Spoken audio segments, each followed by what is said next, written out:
Bismillahirrahmanirrahim. Assalamualaikum warahmatullahi wabarakatuh. Halo semuanya, apa kabar? Perkenalkan, nama saya Rahmatul Fadriani. Baiklah, pada video kali ini saya akan menjelaskan terkait peradaban Islam di Indonesia. Sebelumnya, saya akan memberikan sedikit gambaran apa itu peradaban Islam di Indonesia. Jadi, peradaban Islam di Indonesia ini memiliki sejarah yang panjang dan juga kaya.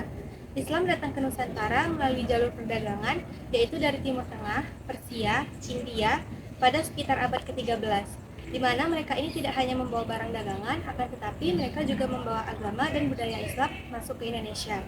Baiklah, di sini kita akan mengetahui apa sih awal mula masuknya Islam ke Nusantara.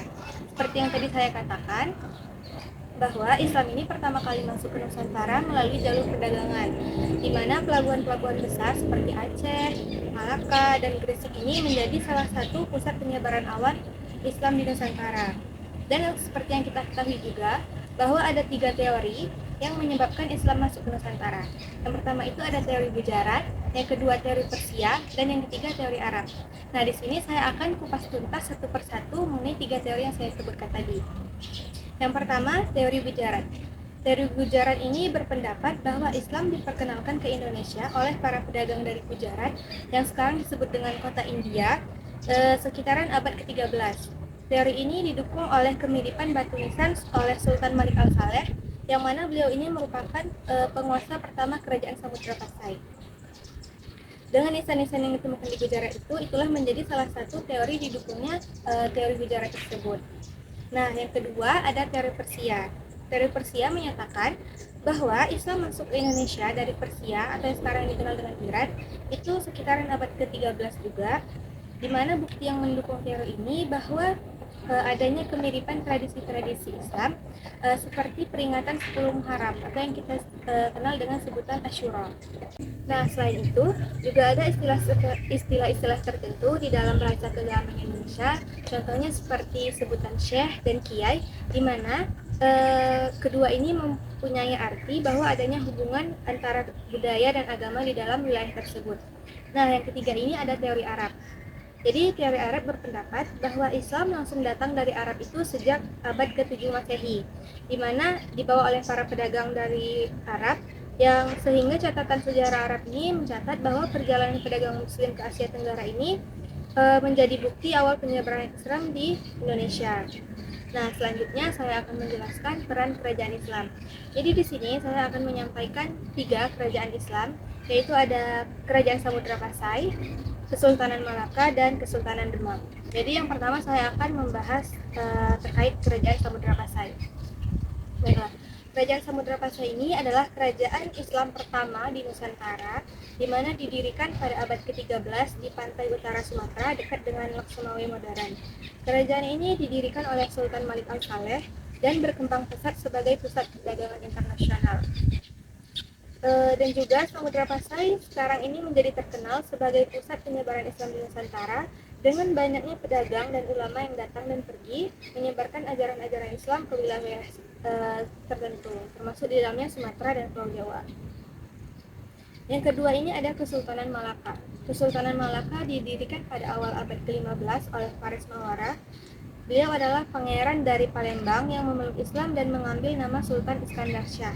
Kesultanan ini tumbuh menjadi salah satu pusat perdagangan terpenting di Asia Tenggara, di mana berkat lokasinya strategis ini yang menghubungkan Samudra Hindia dengan Laut Cina Selatan.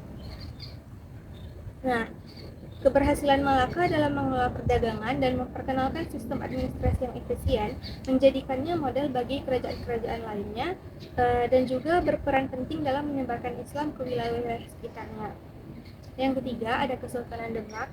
Kesultanan Demak ini adalah kerajaan Islam pertama di Pulau Jawa yang didirikan pada awal abad ke-16 oleh Raden Patah, yang mana beliau ini dipercaya sebagai keturunan langsung dari Majapahit. Kesultanan ini berperan penting dalam penyebaran Islam di wilayah Jawa bahkan sekitarnya, dan Demak juga berkembang pesat sebagai pusat kekuatan politik dan ekonomi di pantai utara Jawa. Nah, selanjutnya ada masjid bersejarah di Indonesia. Jadi di Indonesia ini terdapat masjid kuno yang menjadi bukti perkembangan Islam. Tapi di sini saya akan menyebutkan 2 masjid saja. Yang pertama itu Masjid Agung Demak, yang didirikan pada abad ke-15 oleh Raden Patah yang merupakan sultan pertama di Demak. Masjid ini terletak di kota Demak, Jawa Tengah, yang menjadi salah satu masjid tertua dan paling bersejarah di Indonesia, dan juga menjadi pusat kegiatan keagamaan dan pendidikan pada masa itu. Selain itu juga ada Masjid Menara Kudus yang didirikan oleh Sunan Kudus pada tahun 1549, terletak di kota Kudus, Jawa Tengah, yang dimana masjid ini terkenal dengan menaranya yang unik yang merupakan perpaduan arsitektur antara Hindu, Buddha, dan Islam yang menandakan akulturasi budaya yang terjadi saat penyebaran Islam di Pulau Jawa. Nah, di sini ada tradisi dan budaya Islam di Nusantara. Jadi tradisi dan budaya Islam di Nusantara ini merupakan hasil akulturasi antara ajaran Islam dan budaya lokal yang sudah ada sebelum kedatangan Islam. Tradisi ini tercermin dalam berbagai perayaan keagamaan, seni, dan juga praktik sosial. Misalnya nih, pada perayaan Maulid Nabi yang meriah, di mana masyarakat memperingati kelahiran Nabi Muhammad itu dengan pengajian contohnya, terus arak-arakan, dan juga berbagai kegiatan sosial. Dan contoh yang lainnya yaitu seni wayang kulit yang kita ketahui, di mana yang digunakan oleh Sunan Kalijaga untuk menyampaikan pesan-pesan Islam melalui cerita-cerita yang akrab bagi masyarakat di Pulau Jawa. Nah, yang terakhir saya akan memberikan penjelasan mengenai tokoh Islam modern. Jadi di sini ada dua tokoh Islam. Yang pertama itu Hasyim Asy'ari. Beliau ini merupakan pendiri Nahdlatul Ulama pada tahun 1926 yang dikenal karena upayanya mempertahankan dan mengembangkan ajaran Islam Ahlus Sunnah wal Jamaah melalui pendidikan pesantren yang menghasilkan banyak ulama besar. Yang kedua itu Ahmad Dahlan. Beliau ini merupakan pendiri Muhammadiyah pada tahun 1912 yang fokus pada pembaruan pendidikan dan pemurnian ajaran Islam. Beliau juga mendirikan sekolah-sekolah modern yang menggabungkan pendidikan umum dan pendidikan agama. Nah, kesimpulan pada video ini bahwa peradaban Islam di Indonesia ini telah berkembang menjadi sebuah integrasi yang unik antara ajaran Islam dan budaya lokal, di mana masuknya Islam ke Nusantara melalui 3 jalur yang tadi saya sebutkan, yaitu ada teori Gujarat, teori Persia, dan teori Arab. Nah, peninggalan sejarah, tradisi, dan nilai-nilai luhur Islam ini terus diwariskan dan dijaga oleh generasi muda Indonesia. Contohnya seperti kita ini, di mana yang menjadikan Indonesia ini sebagai negara dengan populasi muslim terbesar di dunia yang kaya akan budaya dan sejarahnya. Nah, sebelum saya akhiri video ini, jadi saya mau membuka mata kita semua bahwa melihat apa yang terjadi pada perkembangan dunia saat ini, yaitu Palestina. Oke, jadi kan kita semua tahu bahwa sekarang ini Palestina sedang terjadi kerusuhan yang sangat besar dengan Israel. Jadi di sini saya meminta kita semua untuk peka terhadap saudara kita yang di sana, karena sesungguhnya mereka itu sangat membutuhkan bantuan kita.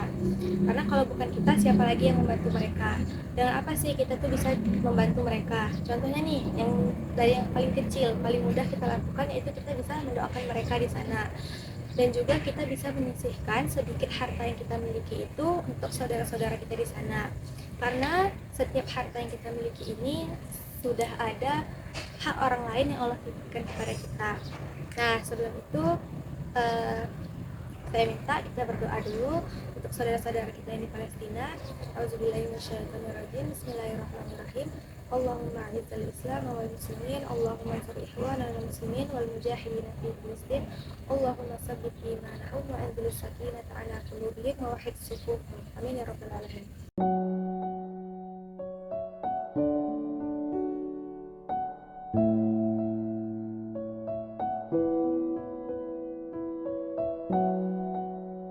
Nah, sekian video yang dapat saya paparkan pada video ini. Mohon maaf atas segala salah dan kurangnya. Wassalamualaikum warahmatullahi wabarakatuh.